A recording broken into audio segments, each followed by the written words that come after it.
भाजपा नेता एवं लाडवा के पूर्व विधायक डॉक्टर पवन सैनी ने केंद्र सरकार द्वारा घोषित 3 अध्यादेशों को लेकर किसान विश्राम गृह में पत्रकार वार्ता करके विपक्ष एवं किसान यूनियनों द्वारा अध्यादेशों को लेकर उड़ाई जा रही अफवाहों को लेकर स्पष्टीकरण दिया है। उन्होंने कहा कि तीनों अध्यादेश किसान व आड़तियों के हित में हैं। विपक्ष के लोगों द्वारा किसानों को बहकाकर भ्रांतियां फैलाई जा रही हैं।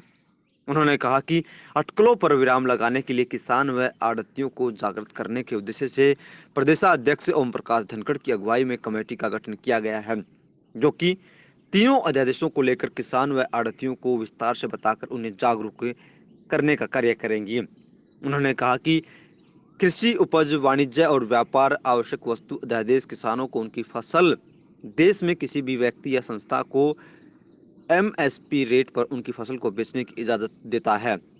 असल में यह अध्यादेश लागू करने का मतलब वन नेशन वन मार्केट होगा।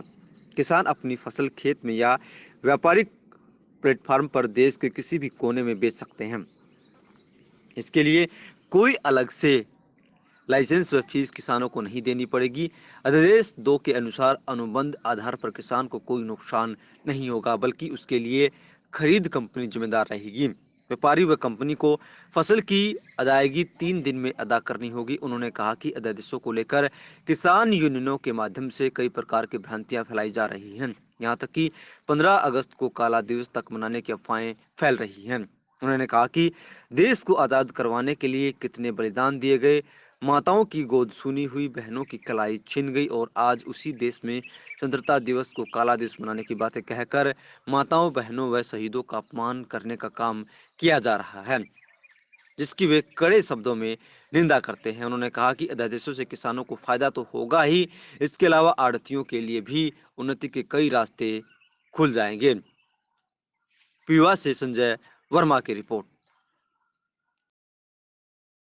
केंद्र सरकार द्वारा जो 3 अध्यादेश जो जारी किए हैं, लागू की बात की है, ये अध्यादेश किसान हितैषी है और हमारा जो आड़ती है मंडी में उसके हित में है। ये इसमें किसान का कोई भी नुकसान नहीं है, ना हमारे आड़ती भाई का कोई नुकसान है। इसकी जो है ना एक असली अर्थ क्या है, क्योंकि विपक्ष के पास कोई मुद्दा नहीं है। जो भारतीय किसान यूनियन है उसके पास भी कोई मुद्दा नहीं है। वो केवल जो है ना बड़े बड़े किसान को जो है ना गुमराह करने का काम कर रहे हैं।